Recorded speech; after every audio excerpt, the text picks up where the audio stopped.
नमस्कार मित्रांनो, कसे आहात सगळे? मस्त मजेत ना? एस क्लास एज्युकेशन बाय सुहानीमध्ये तुम्हा सर्वांचं मनापासून स्वागत आहे.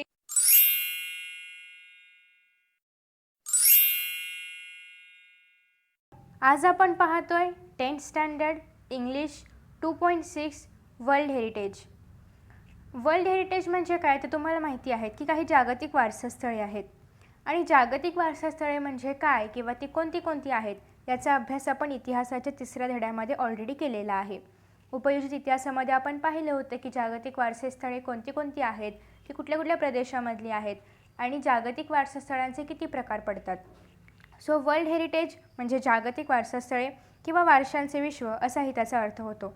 जसं की या ठिकाणी आपल्याला सुरुवातीलाच काही चित्र दिलेली आहेत. त्याच्यामध्ये आपल्याला ज्या वारसास्थळांची निवड जागतिक वारसास्थळासाठी करण्यात आलेली आहे तर त्या स्थळांची काही चित्रं आहेत.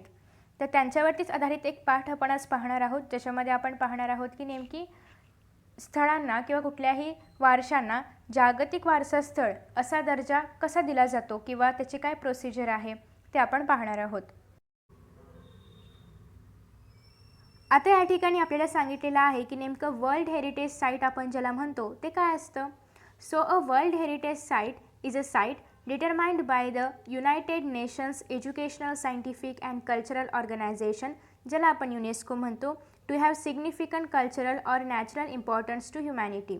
म्हणजे वर्ल्ड हेरिटेज साईट हे असे साईट्स आहेत किंवा अशी स्थळं आहेत, जागतिक वारसा स्थळं ही अशी स्थळं आहेत की जी युनेस्कोद्वारे निर्धारित केली गेलेली असतात, कारण त्यांच्यामध्ये काहीतरी विशेष असं कल्चरल म्हणजे सांस्कृतिक और नॅचरल म्हणजे नैसर्गिक त्यांना असं काहीतरी विशेष महत्त्व असतं. ओके, म्हणजेच मानवजातीच्या दृष्टीने या स्थळांना कल्चरल म्हणजे सांस्कृतिक आणि नॅचरल म्हणजे नैसर्गिक असं काहीतरी महत्त्व आहे.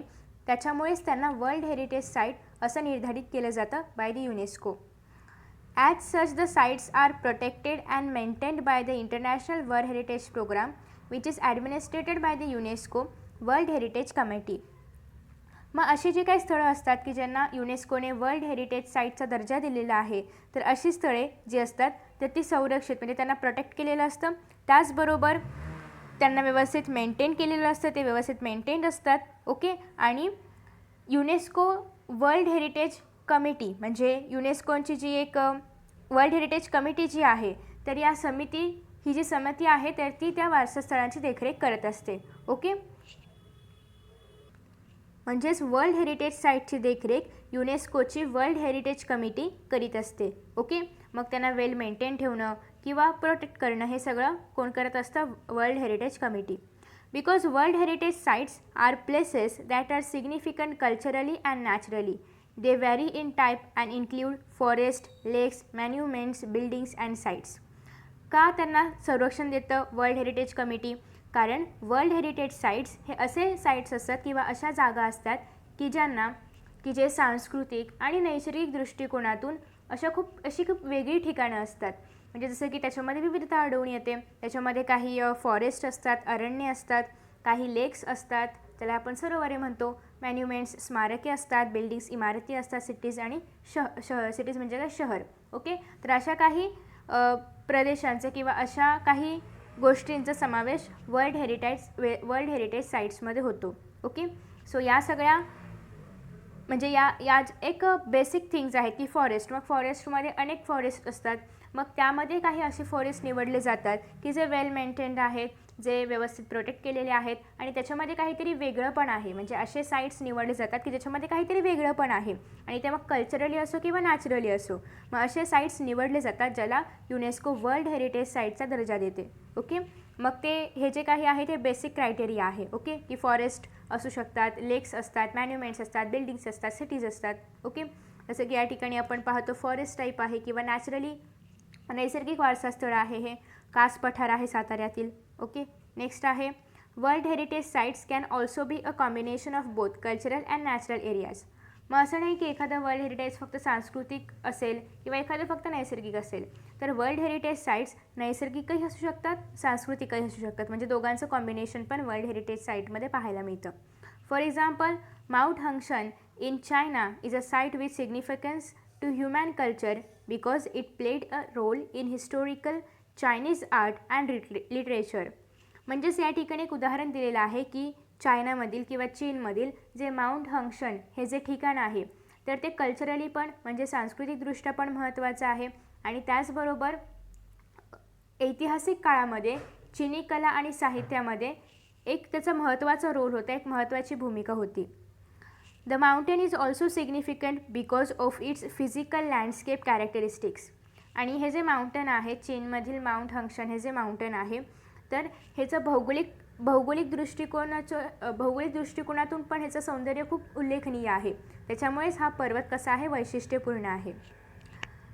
History of world heritage sites. मग जागतिक वारसा स्थळे जे आहेत तर त्याचा इतिहास काय आहे किंवा ही कल्पना कशी काय सुचली किंवा ही समिती का स्थापन झाली हे सगळं आपण पाहणार आहोत. Although the idea of protecting cultural and natural heritage sites around the world begin in the early 20th century, monument for its actual creation was not until the 1950s. म्हणजे जगभरामध्ये जे काही सांस्कृतिक आणि नैसर्गिक वारसास्थळे आहेत तर या सगळ्या सांस्कृतिक किंवा नैसर्गिक वारसास्थळांचं संरक्षण केलं जावं ही जी कल्पना आहे तर ती या 20व्या शतकाच्या सुरुवातीला म्हणजे 20व्या शतकाच्या सुरुवातीला अस्तित्वात आली. परंतु 1950 सालापर्यंत ती अस्तित्वात आली नव्हती. म्हणजे 1950 सालापर्यंत तिला अस्तित्वात यायला काही जास्त चालना मिळाली नव्हती. In 1954 Egypt started plans to build the Aswan high dam to collect and control water from the Nile river. तुम्हाला माहिती आहे की नाईल नदी ही सगळ्यात मोठी नदी आहे आणि नाईल रिव्हरमध्ये जे काही पाणी आहे तर ते पाणी नियंत्रित करण्यासाठी, त्या पाण्यावरती कंट्रोल करण्यासाठी आणि त्याचबरोबर ते पाणी अडवण्यासाठी किंवा कलेक्ट करण्यासाठी त्याच्यावरती एक अस्वान हाय डॅम म्हणजे अस्वान हाय धरण बांधण्याची योजना इजिप्तने आखलेली होती 1954 साली. आणि मग त्यानंतर the initial plan for the dams construction would have flooded the valley containing the Abu Simbel temples and scores of ancient Egyptian artefacts. मग या ठिकाणी जी धरण बांधण्याचा जो मूळ हेतू होता किंवा धरण बांधण्याची जी मूळ योजना होती जी की नाईल नदीवरती पाणी अडवण्यासाठी, पाणी नियंत्रित करण्यासाठी धरण बांधलं जाणार होतं.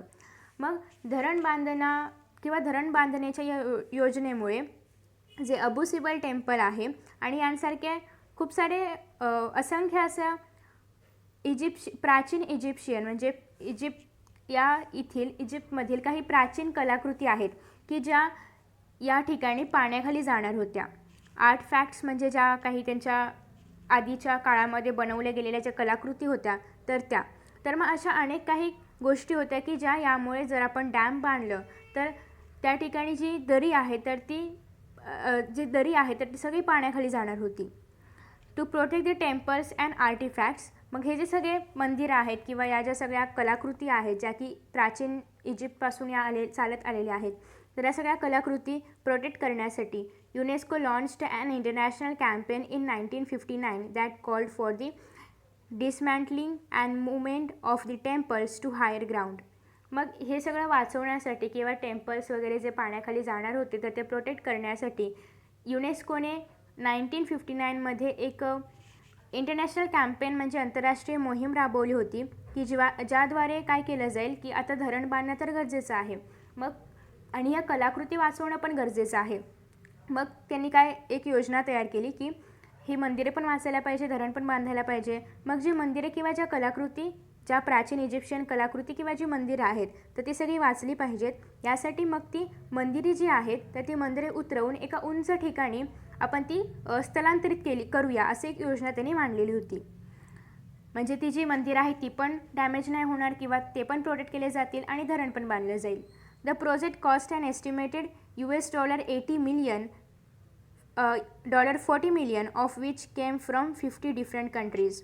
आणि मग या प्रकल्पासाठी $80 मिलियन इतका खर्च येणार होता आणि ज्यातले $40 मिलियन जे आहेत $40 मिलियन जे आहेत तर ते 50 डिफरंट कंट्रीजपासून म्हणजे 50 वेगवेगळ्या कंट्रीजपासून 50 वेगवेगळ्या देशांपासून मिळवण्यात आलेलं होतं, कलेक्ट केलं गेलं होतं. Because of the project success, आणि हा जो प्रोजेक्ट आहे की ते तिथली मंदिरं किंवा कलाकृती उतरवून ठेवून दुसऱ्या एखाद्या ठिकाणी स्थलांतरित करणं, तर हा जो एक प्रोजेक्ट होता हा सक्सेस झाला होता. आणि या प्रोजेक्टच्या सक्सेसमुळेच पुढे काय करण्यात आलेलं आहे ते आपण पाहूया. UNESCO and the International Council on Monuments and the Sites initiated a draft convention to create an international organization responsible for protecting cultural heritage. मग या प्रकल्पाच्या यशानंतर किंवा हा प्रकल्प यशस्वी झाल्यानंतर युनेस्कोने आणि त्याचबरोबर international council on monuments and sites म्हणजे काय तर आंतरराष्ट्रीय स्मारके व स्थळे परिषद यांनी काय केलेलं आहे तर सांस्कृतिक वारसा स्थळांचे संरक्षण करण्याबाबत एक जबाबदारी घेण्यासाठी, एक रिस्पॉन्सिबिलिटी घेण्यासाठी एक आंतरराष्ट्रीय संस्था निर्माण करण्यासंबंधीचा एक मसुदा तयार करण्यात आला. मग त्यांच्या मनामध्ये असा विचार आला असेल की यांसारखे कितीतरी ठिकाणी जे कलाकृती आहेत किंवा ज्या अशा गोष्टी आहेत ज्या की प्राचीन काळापासून चालत आलेल्या आहेत त्या विकासाच्या नावाखाली कुठेतरी त्यांचं रक्षण होत नाही आहे. मग त्यांचं रक्षण करण्यासाठी एक समिती किंवा एक संस्था स्थापन करण्याचा मसुदा तयार करण्यात आला. शॉर्टली देअर आफ्टर इन 1965 म्हणजे 1965च्या नंतर लवकरच a White House conference in the United States called for a world heritage trust to protect historic cultural sites but to also protect the world's significant natural and scenic sites. मग या ठिकाणी लवकरच 1965मध्ये 1965मध्ये अमेरिकेमध्ये United स्टेट्समध्ये एक white House conference झाली, एक white house परिषद झाली आणि या परिषदेमध्ये वर्ल्ड हेरिटेज ट्रस्ट म्हणजे काय तर जागतिक वारसा विश्वस्त संस्था स्थापन करण्याची मागणी केली गेलेली होती. आणि या संस्थेमार्फत ऐतिहासिक स्थळांबरोबरच जागतिक महत्त्वाच्या व नैसर्गिक स्थळांचे देखील संरक्षण करण्यात येणार होते. म्हणजे सांस्कृतिक स्थळं त्याचबरोबर नैसर्गिक स्थळांचं पण संरक्षण या संस्थेमार्फत करण्यात येणार होतं. फायनली इन 1968 मध्ये the international union for conservation of nature developed similar goals and presented them at the United Nations Conference on Human Environment in Stockholm, Sweden in 1972.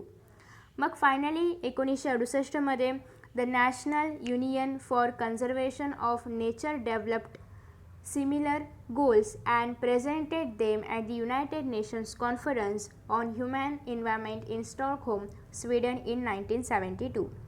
मग 1968च्या अखेरी आंतरराष्ट्रीय निसर्गरक्षक संघाने म्हणजेच international union for conservation of nature या संघाने त्याच्याशी निगडीत उद्दिष्ट तयार केली. कारण आपल्याला कल्चरल साईट्स आणि त्याचबरोबर नॅचरल साईट्सचं संरक्षण करायचं होतं. मग काहीतरी उद्दिष्ट त्यांनी मांडली असतील. मग त्या संदर्भात त्यांनी उद्दिष्ट तयार केली आणि मग त्याच्यानंतर ती जी उद्दिष्ट त्यांनी तयार केली गेली होती तर ती उद्दिष्ट त्यांनी 1972 मध्ये स्वीडनमधील स्टॉकहोम येथे एक मानवी पर्यावरण विषयावरती संयुक्त राष्ट्र परिषद घेण्यात आली होती आणि त्याच्यामध्ये ती उद्दिष्ट त्यांनी सादर केली, प्रेझेंटेशन त्यांनी सादर केलं. Following the presentation of these goals the convention concerning the protection of world cultural and natural heritage was adopted by UNESCO's general conference on November 16, 1972. मग आता या ठिकाणी जी उद्दिष्ट सादर केली गेली होती तर ती जी उद्दिष्ट आहेत त्यांचं सादरीकरण झाल्यानंतर मग युनेस्कोची जी एक जनरल कॉन्फरन्स होती जी की 16 नोव्हेंबर 1972ला झाली गेली होती तर या दिवशी सांस्कृतिक आणि नैसर्गिक वारसा रक्षणाच्या म्हणजेच protection of world cultural and natural हेरिटेजचा स्वीकार करण्यात आला. मग आता पुढे कमिटी निर्माण झालेली आहे. कमिटी कशी निर्माण झाली ते आपण पाहूया. The world heritage committee. Today म्हणजे आज the world heritage committee is the main group responsible for establishing which sites will be listed as a UNESCO world heritage site. मग अशी खूप सारी जगामध्ये स्थळं आहेत की जी खूप साऱ्या कलाकृती आहेत पण यापैकी कुठली स्थळं ही जागतिक वारसा स्थळांसाठी म्हणजे त्यांच्या यादीमध्ये बसण्यासाठी योग्य आहेत. मग हे ठरवण्यासाठीची एक कमिटी आहे. ही ठरवण्यासाठी एक रिस्पॉन्सिबल असणारी कमिटी आहे ती म्हणजे वर्ल्ड हेरिटेज कमिटी. मग वर्ल्ड हेरिटेज कमिटीच्या आधारे म्हणजे जागतिक वारसा समितीच्या अंतर्गत ह्या सगळ्या स्थळांची यादी निश्चित केली जाते. सो युनेस्कोच्या जागतिक वारसा स्थळांच्या यादीमध्ये कोणती ठिकाणी समाविष्ट केली जावीत याचे अधिकार कोणाकडे असतात? वर्ल्ड हेरिटेज कमिटीकडे. ओके. त्याच्यानंतर पुढे आहे The committee meets once a year and consists of representatives from 21 state parties that are elected for 6-year terms by the World Heritage Center's General Assembly. मग ही जी समिती आहे तर ती काय करते, या समितीची वर्षातून only once in a year, वर्षातून एकदा त्याची बैठक होते आणि मग त्याच्यामध्ये जागतिक वारसा केंद्राच्या सर्वसाधारण कायदेमंडळाने किंवा सभेने जे काही 6 वर्षांच्या कालावधीसाठी निवडलेले 21 राज्य पक्षांच्या प्रतिनिधींचा सहभाग याच्यामध्ये असतो. म्हणजेच या ठिकाणी एक कमिटी स्थापन केली गेलेली आहे. आता मग कमिटीमध्ये जे लोक असणार आहेत तर त्यांचा एक कालावधी ठरलेला आहे. मग 6 वर्षांच्या कालावधीसाठी 21 राज्य पक्षांच्या प्रतिनिधींचा यामध्ये समावेश असतो. कशामध्ये? वर्ल्ड हेरिटेज कमिटीमध्ये. ओके. मग त्याच्यानंतर पुढे सांगितलेलं आहे की the state parties are then responsible for identifying and nominating new sites within their territory to be considered for inclusion on the world heritage list. मग आता ते जे लोक निवडलेली गेलेली आहेत 6 वर्षांच्या कालावधीसाठी, तर मग ते काय करतात, आपल्या प्रदेशामध्ये जी अशी स्थळं आहेत की जी वर्ल्ड हेरिटेज साईट बनण्यासाठी योग्य आहेत अशा स्थळांची यादी करतात आणि मग ती यादी वर्ल्ड हेरिटेज कमिटीकडे देतात, जेणेकरून त्याच्यावरती विचार केला जावा आणि जी साईट्स निवडले जातील तर त्यातून निवडण्यात यावी त्यासाठी. आणि मग यासाठी ज्या पक्षांना किंवा ज्या राज्य आणि मग यासाठी नामांकन किंवा नामनिर्देश करण्याची जबाबदारी कोणाची असते? राज्य पक्षांची असते. मग becoming a world heritage site, मग जागतिक वारसा स्थळ कसं तयार होते किंवा एखाद्या स्थळाला जागतिक वारसा स्थळ हा दर्जा कसा काय प्राप्त होतो, आत्तापर्यंत लिस्ट तयार केली गेलेली आहे. मग अशा तर खूप साऱ्या स्थळांची लिस्ट तयार झाली असणार आहे. मग त्याच्या पुढे काय होतं किंवा कशाप्रकारे जागतिक वारसा स्थळ निवडलं जातं ते आपण पाहूया. There are 5 steps in becoming a world heritage site. The first of which is for a country or state party to take an inventory of its significant cultural and natural sites. This is called the tentative list, and it is important because nominations to the World Heritage List will not be considered unless the nominated site was first included on the tentative list. मग या ठिकाणी एखादं site जेव्हा world heritage site बनतं तर त्यासाठी 5 steps आहेत, 5 टप्पे आहेत. कोणते 5 टप्पे आहेत? तर फर्स्ट स्टेप अशी आहे की पहिला टप्पा असा आहे की जेव्हा पण एखादा देश किंवा एखादा राज्यपक्ष आपल्याकडे एखादं सांस्कृतिक किंवा नैसर्गिक स्थळाची जेव्हा यादी तयार करते तर तेव्हा ती जी यादी असते ती टेंटेटिव्ह लिस्ट असते. म्हणजे ती काही परमनंट लिस्ट नसते, ती एक साधारणतः तयार केलेली यादी असते ज्याला टेंटेटिव्ह लिस्ट असं म्हटलं जातं. ओके. मग आता ही जी टेंटेटिव्ह लिस्ट आहे, टेंटेटिव्ह म्हणजे एक तात्पुरती अशी यादी, या ठिकाणी टेंटेटिव्हचा अर्थ दिलेला नाही आहे. ओके. तात्पुरती अशी यादी. आणि ही जी तात्पुरती यादी आहे ही खूप महत्त्वाची असते, कारण जर एखाद्या स्थळाला जागतिक वारसा स्थळ म्हणून जर दर्जा द्यायचा असेल तर त्या स्थळाचं नाव आधी या टेंटेटिव्ह लिस्टमध्ये असायला पाहिजे, कारण याच लिस्टच्या आधारे ते स्थळ ठरवलं जाणार असतं. सो मग त्या स्थळाचं नाव प्रथम या टेंटेटिव्ह लिस्टमध्ये असायला पाहिजे. ओके. त्याच्यानंतर पुढे सांगितलेलं आहे आपल्याला, तरच ते जे स्थळ आहे तर ते काय होऊ शकतं, नॉमिनेटेड जे नॉमिनेशन म्हणजे त्याचं जे नामांकन असेल तर तेच पुढे जागतिक वारसा स्थळाच्या यादीच्या नामांकनासाठी त्याचा विचार केला जाणार आहे. ओके. जागतिक वारसा स्थळामध्ये यादीमध्ये जी काही स्थळं असतील तर त्यासाठी याच स्थळांचा विचार केला जाणार आहे की जे स्थळे टेंटेटिव्ह लिस्टमध्ये आहेत.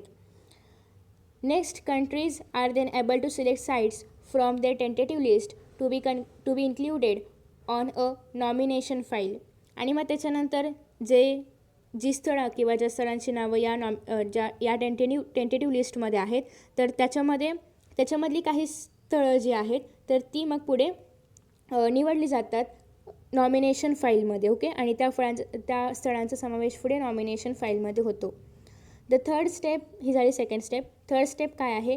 The third step is a review of the nomination file by 2 advisory bodies consisting of the International Council on Monuments and Sites and the World Conservation Union who then make recommendations to the World Heritage Committee. मग आता third स्टेपमध्ये काय करायचं आहे, तर आतापर्यंत काय झालेलं आहे, पहिल्या यादीमध्ये म्हणजे जी तात्पुरती यादी होती, टेंटेटिव्ह लिस्ट होती, त्याच्यामध्ये जी नावं होती त्यातली काही नावं सिलेक्ट करून नॉमिनेशन फाईलमध्ये आलेले आहेत. मग आता नॉमिनेशन फाईलमध्ये जी नावं आहेत तर मग या नावांमध्ये किंवा या तिसऱ्या टप्प्यामध्ये जागतिक स्मारके व स्थळ परिषद आणि जागतिक संरक्षण संघाच्या 2 सल्लागार समित्या स्थापन केलेल्या असतात आणि या समित्या काय करतात तर ह्या ज्या फाईल्स आहेत, ह्या ज्या नॉमिनेशन फाईल्स आहेत त्यांचं रिव्ह्यू करतात, म्हणजे त्यांचं परीक्षण करतात आणि मग जागतिक वारसा समितीकडे आपलं जे काही रिकमेंडेशन्स असतील किंवा आपले जे काही सजेशन्स वगैरे असतील किंवा जे काही त्यांना त्यातून रिव्ह्यूमधून बाहेर निघेल निष्कर्ष तो ते वर्ल्ड हेरिटेज कमिटीला पाठवतात, जागतिक वारसा समितीकडे पाठवतात. The world heritage committee meets once a year to review these recommendations and decide which sites will be added to the world heritage site. मग वर्ल्ड हेरिटेज साईट काय करतं, ही जी कमिटी आहे वर्ल्ड हेरिटेज कमिटी जी आहे तर ती वर्षातून एकदा एक मीटिंग घेते, त्याच्यामध्ये ती चेक करते की कोणत्या सजेशन्स आलेल्या आहेत, कोणत्या रिकमेंडेशन्स आलेल्या आहेत आणि मग त्याच्या आधारे कोणती स्थळं वर्ल्ड हेरिटेज साईट्समध्ये येऊ शकतात किंवा जागतिक वारसा स्थळांच्या यादीमध्ये येऊ शकतात याचा ते विचार करतात त्या एका वर्षातून एकदा घेतलेल्या मीटिंगमध्ये. द फायनल स्टेप, मग आता जी 5th स्टेप आहे ही होती 4th स्टेप की ज्याच्यामध्ये वर्ल्ड हेरिटेज कमिटी रिव्ह्यूवरती त्या विचार करते. आणि 5th स्टेप आहे the final step is becoming a world heritage site is determining whether or not a nominal site meats at least one of the 10 selection criteria. मग आता यानंतर जो शेवटचा टप्पा आहे तर त्या शेवटच्या टप्प्यामध्ये जे नॉमिनेशन फाईलमध्ये जे साईट्स आहेत तर ते जे साईट्स आहेत तर ते 10 असे क्रायटेरियाज आहेत, 10 सिलेक्शन क्रायटेरियाज आहेत की त्या 10 सिलेक्शन क्रायटेरियामधील एखादा तरी क्रायटेरिया पूर्ण होतो की नाही त्या स्थळांकडून हे तपासणं. मग if the site meats this criteria, आणि जर ती स्थळं ही क्रायटेरिया पूर्ण करत असतील किंवा हा निकष जर ती स्थळं पूर्ण करत असतील, it can then be inscribed on the world heritage list. आणि मग ती जर वारसा स्थळं हे जे क्रायटेरिया दिलेले आहेत 10 सिलेक्शन क्रायटेरियाज, तर हे जर यातील जर काही क्रायटेरिया त्यांच्यामध्ये असतील किंवा या क्रायटेरियाच्या आधारे जर ते स्थळं असतील तर मग त्या स्थळांची नावं ही वर्ल्ड हेरिटेज साईट्समध्ये किंवा वर्ल्ड हेरिटेज साईट लिस्टमध्ये नोंदवली जातात. ओके, सो नेक्स्ट आहे once a site goes through this process. आणि जेव्हा एखादं वारसा स्थळ किंवा एखादं स्थान जेव्हा या प्रक्रियेतून निवडलं जातं तर त्याच्यानंतर अँड इज चूजन, आणि जेव्हा निवडलं जातं it remains the property of the country on whose territory it sites, but it also becomes considered within the international community. मग जेव्हा एखादं स्थळ या प्रक्रियेतून या पूर्ण 5ही टप्प्यांमधून निवडलं जातं तर तेव्हा ते ज्या भागामध्ये असेल किंवा ज्या प्रदेशामध्ये असेल, ज्या देशामध्ये असेल त्या देशाची ती मालमत्ता असतंच, ऑलरेडीपासून असतं आणि आताही राहणारच आहे. परंतु जेव्हा हे स्थळ वर्ल्ड हेरिटेज साईट म्हणून निवडलं जातं तर तेव्हा ते इंटरनॅशनल कमिटीचा पण एक भाग मानलं जातं. ओके, जेव्हा एखादं स्थळ वर्ल्ड हेरिटेज साईटमधून निवडलं जातं तर तेव्हा ते पूर्ण इंटरनॅशनल कमिटीचा पण एक भाग बनतं, कारण ते आता वर्ल्ड हेरिटेज साईट झाले, पूर्ण जगाचं ते एक वारसा स्थळ आहे किंवा पूर्ण जागतिक वारसा स्थळ ते आता बनलेलं आहे. नेक्स्ट आहे types of world heritage sites. मग वर्ल्ड हेरिटेज साईट्सचे टाईप्स काय, प्रकार काय आहेत. As of 2009 there are 890 World Heritage Sites that are located in 148 countries.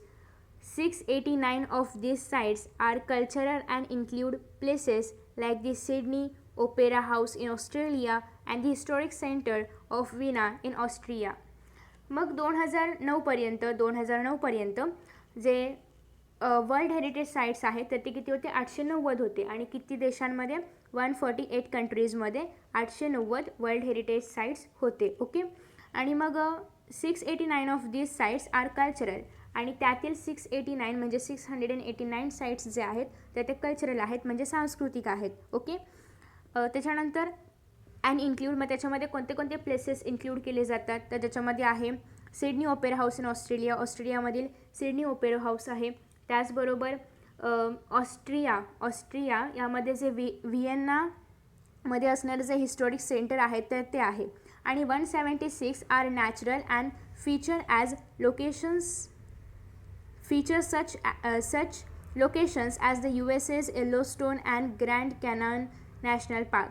आणि 176 हे काय नैसर्गिक स्थळं आहेत, जसं की अमेरिकेतील येलोस्टोन आहे, युनायटेड स्टेट्समधील येलोस्टोन आहे, आणि ग्रँड कॅनॉन नॅशनल पार्क्स आहेत. Okay, and 25 of the world heritage sites are considered mixed. आणि 25 जे वर्ल्ड हेरिटेज साईट्स आहेत ते मिक्स्ड आहेत. मिक्स्ड म्हणजे काय, जे नॅचरल पण आहेत आणि जे कल्चरल पण आहेत, जे नैसर्गिक पण आहेत आणि सांस्कृतिक पण आहेत.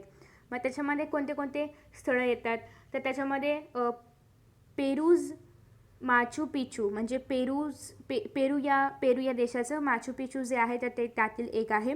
Italy has the highest number of world heritage sites with 44. आणि इटलीमध्ये सगळ्यात जास्त वर्ल्ड हेरिटेज साईट्स आहेत, सगळ्यात जास्त जागतिक वारसा स्थळे आहेत जी की 44 आहेत. ओके. आणि इंडिया हॅज 36 आणि इंडियामध्ये 36 जागतिक वारसा स्थळे आहेत, ज्यामधले 28 कल्चरल आहेत म्हणजे 28 सांस्कृतिक आहेत, 7 नॅचरल आहेत, 7 नैसर्गिक आहेत आणि एक मिक्स्ड आहे म्हणजे एक जे की नॅचरल पण आहे आणि कल्चरल पण आहेत. आता आपण या सगळ्यांची नावं पाहूया. मित्रांनो, आता आपण भारतातील ही जी 36 जागतिक वारसा स्थळे आहेत त्यापैकी 28 कल्चरल आहेत, 7 नॅचरल आहेत आणि एक मिक्स्ड आहे, तर ती नेमकी स्थळे कोणती कोणती आहेत ती आता आपण पाहणार आहोत. सो तुम्हाला स्क्रीनवरती या ठिकाणी स्थळं पाहता येत असतीलच, मी तुम्हाला ती वाचून दाखवणार आहे.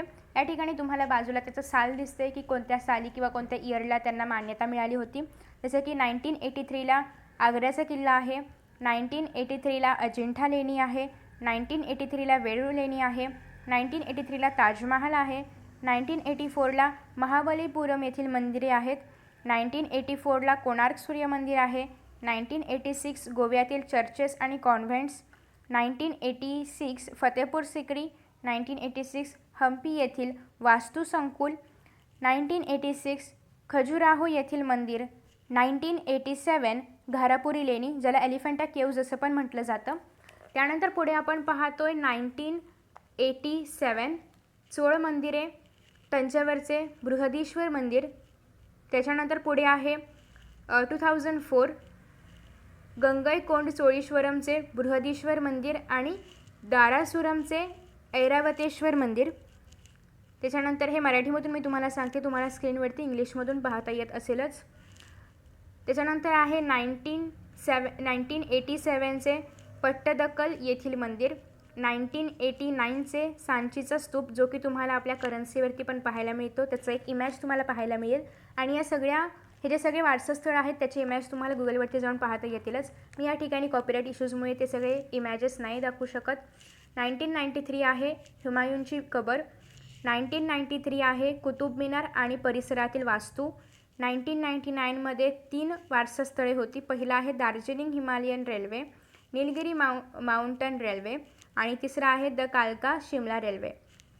2002 बोधगया येथील महाबोधी मंदिर आणि परिसर, 2003 साली भीमबेटका येथील शैलाश्रय, 2004 साली चंपानेर पावागड पुरातत्वीय स्थळ, 2004 साली छत्रपती शिवाजी महाराज टर्मिनस मुंबई, 2007 साली लाल किल्ला दिल्ली, 2010 जंतर मंतर जयपूर, 2013 राजस्थानमधील पर्वतीय किल्ले, 2014 गुजरातमधील पाटण येथील राणी की बाव, 2016 नालंदा महाविहार पुरातत्वीय स्थळ, 2016 चंदीगड येथील कॅपिटल कॉम्प्लेक्स, 2017 अहमदाबाद येथील याला एक ऐतिहासिक शहर म्हणून मान्यता देण्यात आलेली आहे. आता हे सगळे होते कल्चरल साईट्स. आता आपण पाहणार आहोत नॅचरल जे की आहेत 7. So let us see. 1985 Kaziranga राष्ट्रीय उद्यान, 1985 केवलदेव राष्ट्रीय उद्यान, 1985 मानस वन्यजीव अभयारण्य, 1987 सुंदरबन राष्ट्रीय उद्यान, 1988 Nanda Devi and Valley of Flowers, 2005 राष्ट्रीय उद्याने, 2012 पश्चिम घाट, 2014 ग्रेट हिमालयन पार्क. आणि या ठिकाणी आपल्याला सांगितलेलं आहे की एक जे साईट आहे तर ते कल्चरल पण आहे आणि नॅचरल पण आहे, असं मिक्स्ड एक साईट आहे, त्याचं नाव आहे काझीरंगा राष्ट्रीय उद्यान, ज्याला 2016मध्ये मान्यता देण्यात आलेली होती. ओके. सो अशा प्रकारे आपण सगळे जागतिक वारसास्थळे जे इंडियामधले आहेत तर ते पाहिलेले आहेत. त्याच्यानंतर आता आपण आपल्या लेसनकडे परत येऊया. The world heritage committee has divided the world's countries into 5 geographic zones which include Africa, Arab states, Asia Pacific including Australia and Oceania, Europe and North America and Latin America and Caribbean. So world heritage committee जी आहे तर world heritage कमिटीने काय केलेलं आहे, जगातील जे सगळे देश आहेत तर यांची 5 जिओग्राफिक झोन्समध्ये विभागणी केलेली आहे. जिओग्राफिक झोन्स म्हणजे काय तर भौगोलिक प्रदेशांमध्ये विभागणी करण्यात आलेली आहे. मग ती विभागणी नेमकी कशी केली आहे पुढीलप्रमाणे: आफ्रिका, अरब स्टेट्स जे आहेत तर ते, त्याच्यानंतर आशिया पॅसिफिक ज्याच्यामध्ये ऑस्ट्रेलिया आणि त्याचबरोबर ओशनिया एकत्र इन्क्लूड करण्यात आलेला आहे, युरोप आणि उत्तर अमेरिका आणि त्याचबरोबर लॅटिन अमेरिका व कॅरिबियन. ओके, सो अशा पद्धतीने लॅटिन अमेरिका अँड कॅरिबियन या दोघांचा मिळून एक गट करण्यात आलेला आहे. तर अशा प्रकारे हे होतं types of the world heritage sites. आता आपण पाहणार आहोत world heritage sites in danger. म्हणजे जे वर्ल्ड हेरिटेज साईट्स आहेत तर ती धोक्यात आहेत किंवा डेंजरमध्ये आहेत. मग ते का आहेत किंवा त्याच्यावरती कशाचा नेमका एवढा परिणाम होतो आहे किंवा कुठल्या गोष्टींमुळे ते डेंजरमध्ये आलेली आहेत ते आपण पाहणार आहोत. Like many natural and historic cultural sites around the world, many world heritage sites are in danger of being destroyed or lost due to war. म्हणजे युद्धांमुळे, त्याचबरोबर पोचिंग म्हणजे काही ठिकाणी खूप अतिक्रमण केलं जातं त्यामुळे, नॅचरल डिझास्टर नैसर्गिक आपत्ती जसे की अर्थक्वेक आहे, अनकंट्रोल अर्बनायझेशन म्हणजे न थांबवता येणारे किंवा अनियंत्रित असं शहरीकरण जे आजकाल होते, अफाट शहरीकरण होते, हेवी टुरिस्ट ट्रॅफिक आणि खूप सारे पर्यटक येत आहेत, खूप पर्यटक येत आहेत त्याच्यामुळे पर्यटकांचे ट्रॅफिक होतं आहे. अँड एन्व्हायरमेंटल फॅक्टर्स म्हणजे खूप सारे पर्यटक